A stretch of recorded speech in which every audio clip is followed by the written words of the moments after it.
Friends, ఇప్పుడే అందిన వార్త. ముఖ్యమంత్రి హత్య, దేశమంతా షాక్. ఈ విషయాలన్నీ తెలుసుకునే ముందు వీడియోని పూర్తిగా చూడండి, అప్పుడే మీకు పూర్తిగా అర్థమవుతుంది.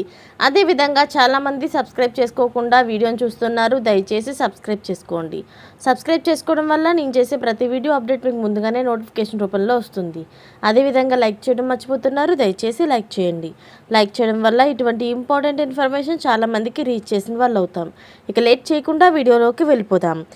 ఢిల్లీ లిక్కర్ కుంభకోణంలో Aam Aadmi party convener CM Kejriwal arrest అయ్యి తిహార్ జైల్లో జీవితం గడుపుతున్నారు. తాజాగా ఆయన షుగర్ లెవెల్స్ పెంచుకునేందుకు మామిడి పండ్లను తీసుకున్నారని ఈడీ అధికారులు కోర్టు దృష్టికి తీసుకువెళ్లారు. దీంతో అది సంచలనంగా మారింది.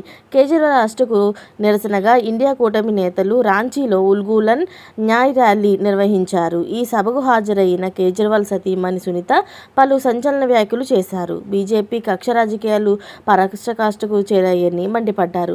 తన భర్తను జైల్లోనే చంపేలా ఉన్నారని తీవ్ర స్థాయిలో ఆరోపించారు. జైల్లో ఇన్సులిన్ అందకుండా చేసి చంపేందుకు కుట్రలు చేస్తున్నారన్నారు.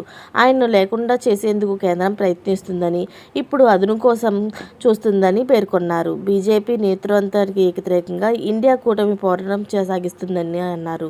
ఈ క్రమంలో విజయం సాధిస్తుందని ధీమా వ్యక్తం చేశారు. తిహార్ జైల్లో తన భర్త కేజ్రీవాల్ పరిస్థితి దుర్భరంగా ఉందని ఆవేదన వ్యక్తం చేశారు. అక్కడేనో ఏదో విధంగా చనిపోయేలా చేసేందుకు పావులు కదుపుతున్నారని విమర్శించారు. ఇన్సులిన్ ఇవ్వడం లేదు, తీసుకునే ఆహారంలో సీసీటీవీతో నిఘా పెట్టారని అన్నారు. తన భర్తకు షుగర్ ఉందని 12 ఏళ్లుగా ఇన్సులిన్తోనే చికిత్స పొందుతున్న, రోజుకు కనీసం 50 యూనిట్ల వరకు ఇది కావాల్సిందే అన్నారు. అయితే దీన్ని నిరాకరించడం ద్వారా ఏమి చేద్దామనుకుంటున్నారని ప్రశ్నించారు. ఇలాంటి లేటెస్ట్ అప్డేట్స్ అన్ని మీరు ముందుగానే పొందాలి అనుకుంటే ఛానల్ని సబ్స్క్రైబ్ చేసుకోండి. అలాగే పక్కనే ఉన్న గంట సింబల్ని క్లిక్ చేయడం మర్చిపోకండి. Thanks for watching friends.